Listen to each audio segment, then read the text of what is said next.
여러분 한 주간 평안하셨죠? 오늘 사사기 11번째 시간입니다.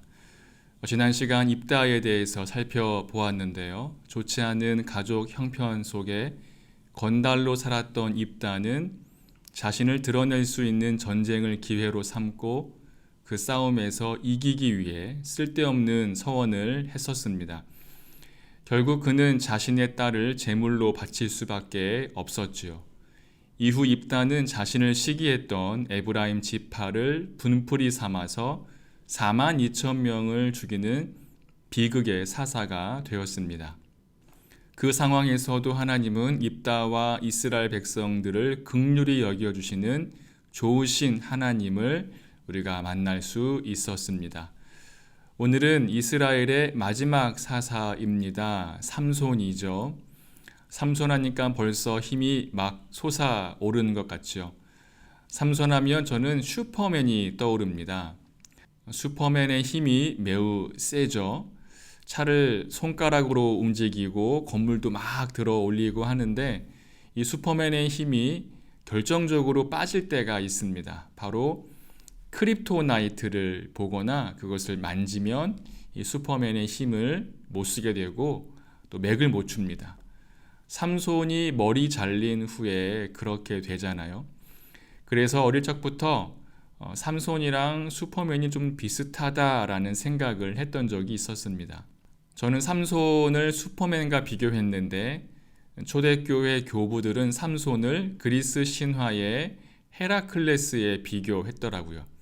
삼손 이야기가 영화로도 여러 번 나왔고 또 신라권의 저자 밀톤도 삼손을 소재로 투사 삼손이라는 작품을 남겼습니다.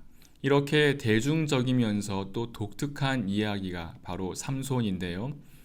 사실 신학적으로 보면 삼손은 사사라고 하기가 좀 어렵습니다. 그는 군사적인 지도자가 아니었고요. 이스라엘을 구원하는 일에는 정말 1도 관심이 없는 사람이었습니다. 삼손은 음탕하고 다혈질이고 매우 부도덕한 그런 한량이었습니다. 삼손의 유일한 관심사는 이스라엘을 억압하고 있는 블레셋 여자들과 노는 것뿐이었습니다.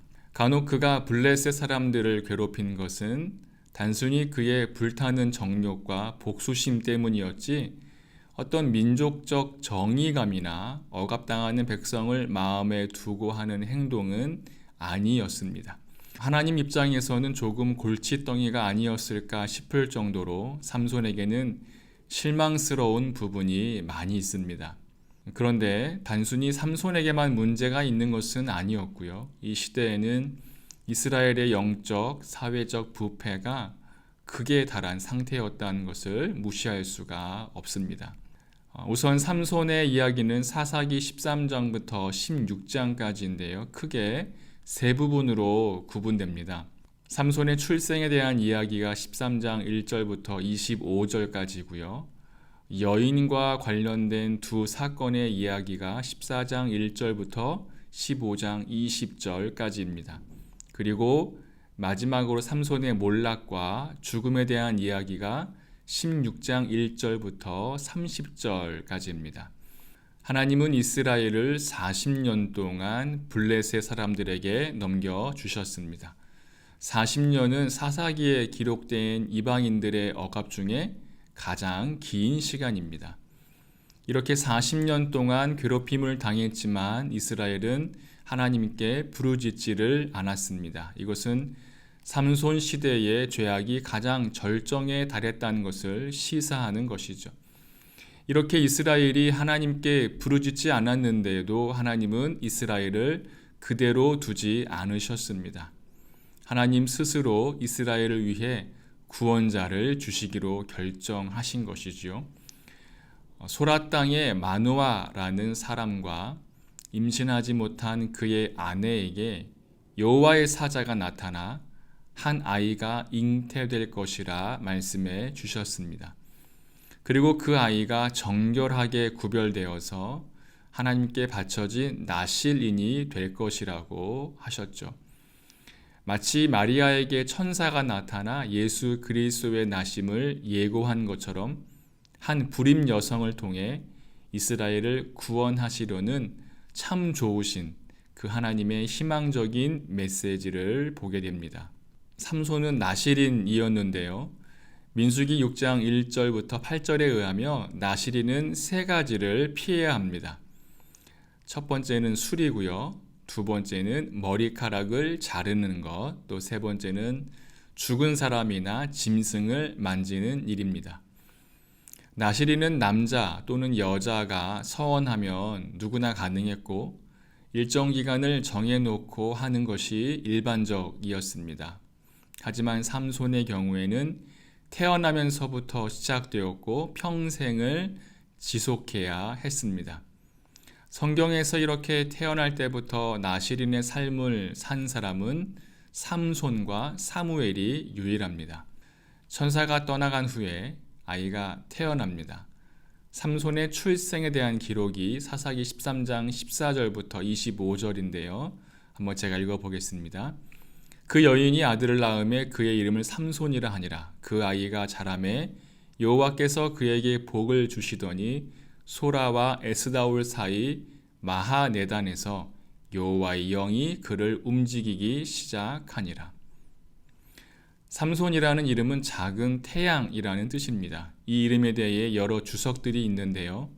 이스라엘 역사에 지속된 어두움을 빛으로 온 삼손이 날려버린다고 보는 견해가 하나 있고요.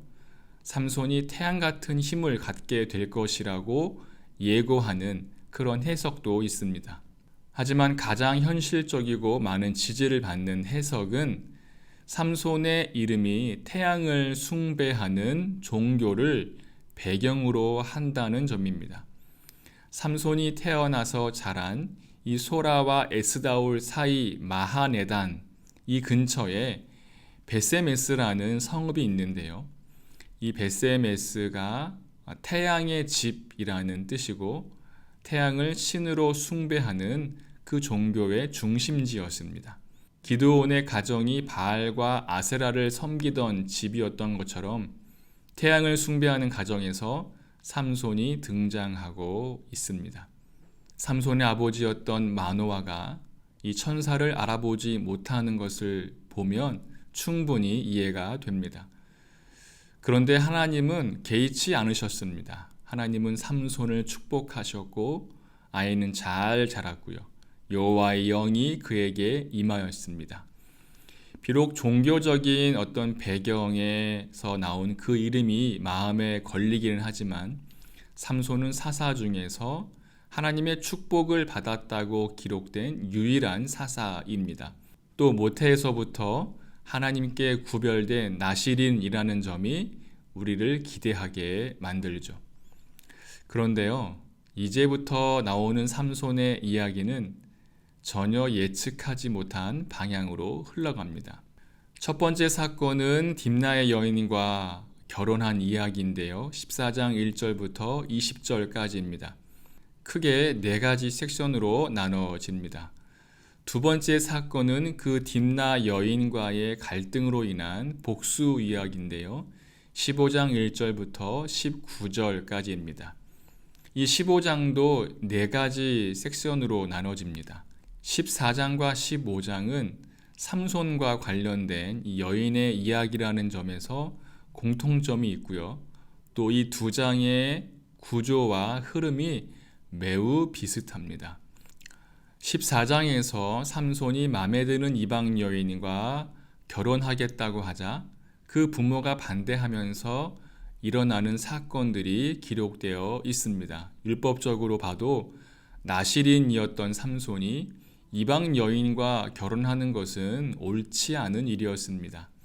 삼손이 그 여인과의 결혼을 요구하는 것이 전도를 하기 위함이거나 아니면 은혜로 하는 것이 아니라 순전히 자기 눈에 마음에 들어서 하는 것이었기 때문입니다.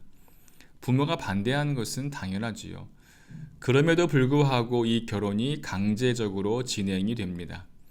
부모 입장에서는 이해가 되질 않지만 사실 이 사건은 하나님이 삼손의 결혼을 통해서 블레셋을 치려는 계획이 있었던 것입니다. 4절에 이런 말씀이 있습니다. 그때에 블레셋 사람이 이스라엘을 다스린 까닭에 삼손이 틈을 타서 블레셋 사람을 치려 함이었으나 그의 부모는 이 일이 여호와께로부터 나온 것인 줄을 알지 못하였더라. 부모에게서 허락은 받았으나 결혼식에서 삼손이 심심풀이로 낸 퀴즈 문제로 인해 삼손은 첫날부터 아내와의 갈등이 생깁니다. 그리고 삼손의 아내는 수가 틀어서 친정으로 가버렸지요. 삼손도 화가 났습니다. 몇 달이 지난 후 화가 좀 가라앉은 삼손이 다시 아내를 찾아갔는데요. 그 내용이 15장 1절부터 20절까지입니다. 초콜릿이나 또 꽃다발을 들고 가는 것이 요즘 시대라면 삼손은 새끼 염소 한 마리를 끌고 딥나로 갑니다. 처가댁인 거죠. 그런데 생각지 못한 일이 발생합니다. 삼손의 장인이 삼손의 아내를 다른 남자에게 시집 보낸 겁니다. 그리고는 갑자기 삼손이 찾아오니까 당황한 나머지 둘째 딸을 주겠다고 하는 것이죠. 말도 안 되는 상황입니다. 화가 치밀어 오른 삼손이 여우 300마리를 그 꼬리를 연결해서 불을 붙이고는 블레셋 사람의 밭을 다 태워버립니다. 홧김에 불을 지른 거죠. 마을에 난리가 나자 사람들이 무슨 일인가 알아본 후에 삼손의 아내와 그 아버지를 불태워 죽입니다. 또 이 소식을 듣게 된 삼손이 가만히 있을 리가 없죠. 이 일을 계기로 삼손은 닥치는 대로 블레셋 사람들을 다 죽입니다. 결국 하나님의 계획대로 진행되어 가는 것이었습니다. 일부 학자들은 삼손의 이야기가 15장에서 끝났는데 이후에 누군가가 16장을 삽입했다고 주장하는 사람들이 있습니다. 이유는 모르겠어요. 그런데 15장에서 만약 이 삼손 이야기가 끝이 나면 어떤 결말도 없이 애매하게 마무리가 되어버립니다. 그만큼 16장이 중요한 내용을 담고 있는 것이죠. 우리가 잘 아는 눈먼 삼손이 신전을 무너뜨리는 사건이 16장에 있습니다. 삼손의 이야기가 절정에 달하고 클라이막스를 향해 가지만 사실 이 16장의 제목은 삼손의 몰락입니다. 역시 이번에도 여인의 욕정에 이끌려 가고 결국 이스라엘은 구원하지도 못한 채 죽어갑니다. 이번에 등장하는 이 들릴라라는 여인은 가장 치명적인 여인입니다. 그 전까지 이 두 명의 여인은 이름을 밝히지 않았는데요. 들릴라의 이름이 거론된 것은 그만큼 중요한 역할을 하고 있다는 것이죠. 들릴라 역시 명확하진 않지만 블레셋 여인일 가능성이 높고요. 그 이름은 밤의 여인이라는 뜻입니다. 삼손이 누군가를 사랑했다는 기록은 들릴라가 처음입니다. 그가 나실인의 비밀을 알려주었다는 점에서 이 들릴라를 다른 여성들과 다르게 매우 사랑했다는 것을 알 수 있습니다. 하지만 어리석은 삼손은 들릴라가 블레셋 사람들에게 돈에 매수당한 것을 모르고 있었던 것이죠. 들릴라는 삼손의 힘의 비밀을 알아내면 은 1000세겔을 주겠다는 제안을 받아들였는데요. 당시 노동자 1년 연봉이 평균 5세겔이었으니까 은 1000세겔은 지금 로또 당첨금 정도 된다고 보시면 됩니다. 또 삼손이 마치 헐크같이 몸집이 큰 거인이라고 우리가 생각할 수 있는데요. 만약 그가 큰 몸집의 골리앗 같은 장수였다면 사람들이 그렇게 큰 돈을 주면서 힘의 근원을 알아내려고 하지 않았을 것입니다. 이 말은 삼손의 덩치가 일반인들과 비슷하다는 점을 암시하고 있는 것이죠. 들릴라가 삼손에게 힘의 비밀을 물었는데 삼손이 3번이나 약올리면서 알려주지를 않았습니다. 그러자 들릴라는 삼손을 괴롭히기 시작하죠. 당신은 나를 사랑하지 않는다며 매일 그를 들볶았습니다. 15장 16절에 재미있는 표현이 있어요. 날마다 그 말로 재촉하여 졸음에 삼손의 마음이 번뇌하여 죽을 지경이라. 들릴라가 보통이 아니죠. 삼손이 괴로워 죽겠다고 말합니다. 흐름에서 벗어나는 질문 같지만 여러분, 여자가 남자를 괴롭게 하는 일이 어느 수준까지 가능할까요? 고대 유명한 철학자였던 소크라테스, 여러분 잘 아시죠? 이 소크라테스의 아내가 매우 고약했다고 합니다. 그래서 소크라테스가 아내에게 엄청 시달렸대요. 하루는 이 결혼에 대해서 어떤 남자가 상담을 하러 왔습니다. 그때 소크라테스가 이런 말을 했습니다. 결혼하고 싶으면 해라. 만약 좋은 아내를 얻으면 너는 매우 행복할 것이다. 그런데 고약한 아내를 얻으면 너는 철학자가 될 것이다. 삼손이 지금 철학자가 되어가고 있는 것 같습니다. 그런데 결국 여자에게 지고 말지요. 삼손은 자신의 힘의 비밀을 털어놓습니다. 들릴라도 삼손의 말이 진심이란 것을 직감했습니다. 들릴라는 삼손을 재우고 그의 머리카락을 잘라버렸죠. 그리고 삼손은 잠복한 블레셋 방백들에게 잡혀서 두 눈이 뽑히고 80km를 끌려갔습니다. 그동안 자기의 눈에 좋은 대로 쫓아갔던 그의 눈이 이제는 아무것도 보지 못하게 된 것이죠. 블레셋 사람들은 삼손을 사슬에 묶어 연자 맷돌을 돌리게 합니다. 당시에 연자 맷돌을 돌리는 것은 짐승, 노예 혹은 여자들이 하는 일이었는데 지금 삼손이 그것을 하고 있는 것이죠. 확실한 수모를 주고 있는 것입니다. 그런데 여기서 삼손의 이야기가 끝나질 않죠. 사사기 저자가 매우 중요한 힌트를 남깁니다. 20절에 그의 머리털이 밀린 후에 다시 자라기 시작하니라. 네, 뭔가 역전이 생길 것 같은 그런 암시를 지금 하고 있습니다. 그런데 우리가 여기서 오해하지 말아야 할 것은 삼손의 그 힘의 근원이 머리털이 아니라는 것을 우리는 기억할 필요가 있습니다. 머리털이 길다고 해서 삼손이 힘이 세지는 것, 또 머리털이 없으면 삼손의 힘이 약해진다는 것, 그렇게 생각하시면 안 된다는 거죠.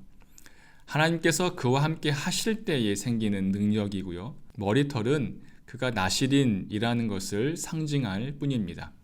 중요한 것은 머리가 길든 짧든 하나님과의 특별한 관계를 회복하는 것입니다.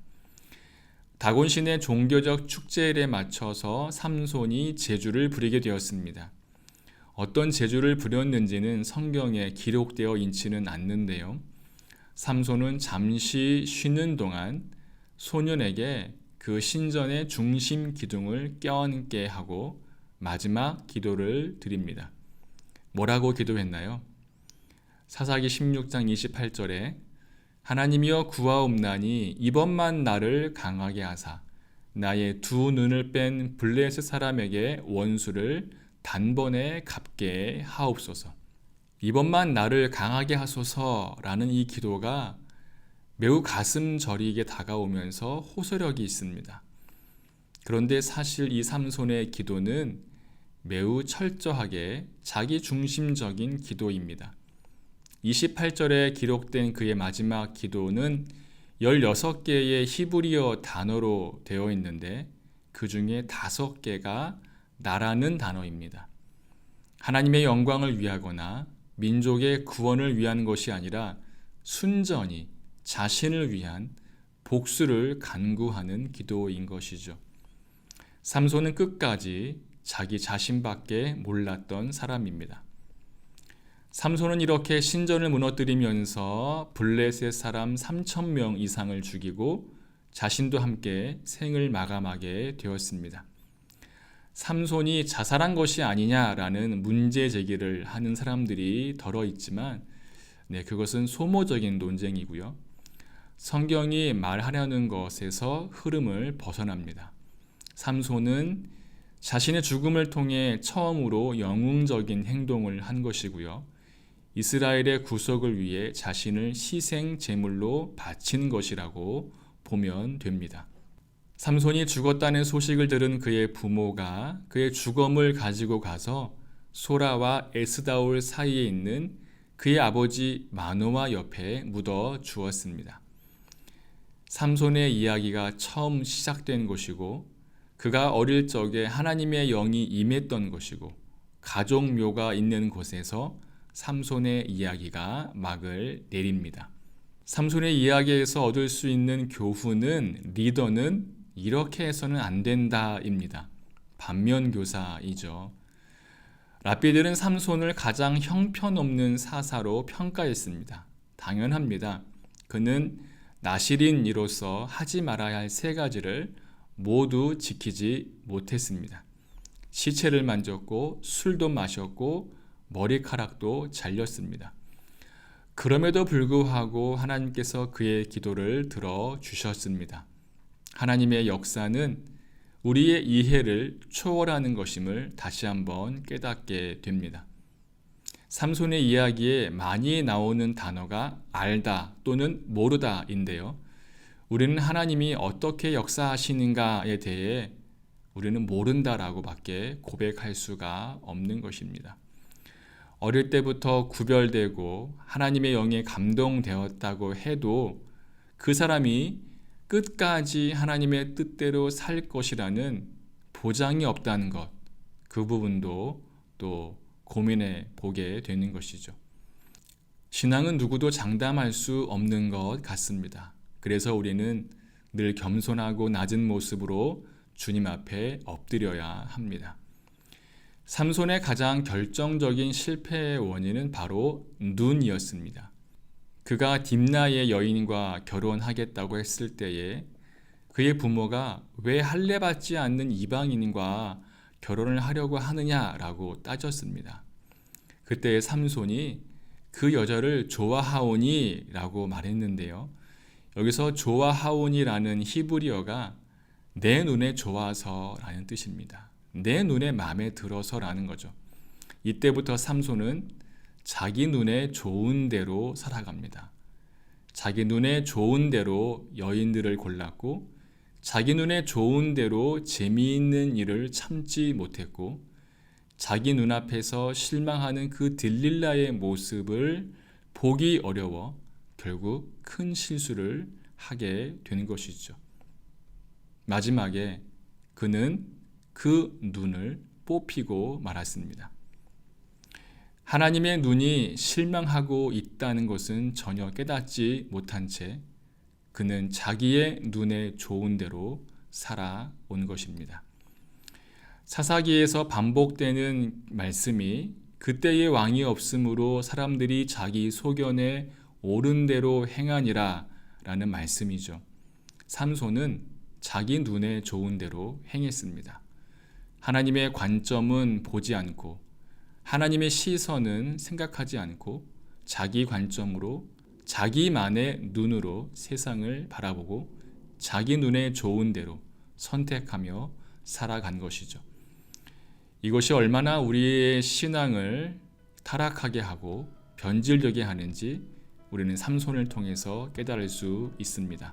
성숙한 그리스도인은 영적인 시력을 가지려고 애쓰는 사람들입니다. 말씀을 보는 이유, 기도하는 이유, 봉사하고 섬기는 이유가 바로 이 영적인 시력을 갖기 위해서인 것이죠. 내 눈으로 보면 마음에 드는 게 별로 없잖아요. 표현이 좀 거칠어도 양해해 주시기를 바랍니다. 내 눈으로 보면 목사도 마음에 안 들고 장로, 권사도 마음에 안 들고 구역장도 마음에 안 들고 교회가 마음에 드는 데가 없어요. 교회만 그럽니까? 정부도 마음에 안 들고 교육 정책도 마음에 안 들고 같이 사는 식구도 마음에 안 들고 부모님도 마음에 안 들고 어제 산 옷도 마음에 안 들고 방금 끓인 찌개도 마음에 안 들고 마음에 드는 게 별로 없습니다. 네, 제가 웃자고 농담한 겁니다. 이런 일이 자주는 아니지만 우리의 일상에 종종 일어나는 일입니다. 이렇게 보면 안 믿는 사람들하고, 그러니까 불신자들하고 별반 다를 게 없습니다. 문제의 시작은 믿는 자나 안 믿는 자나 보이는 대로 판단한다는 점입니다. 그리스도인은 다르게 봐야 합니다. 세상을 두 눈으로 똑바로 보는 것이 아니라 두 눈을 똑바로 뜨지만 다르게 봐야 합니다. 이게 초대교회 때부터 그리스도인들이 길러온 영성입니다.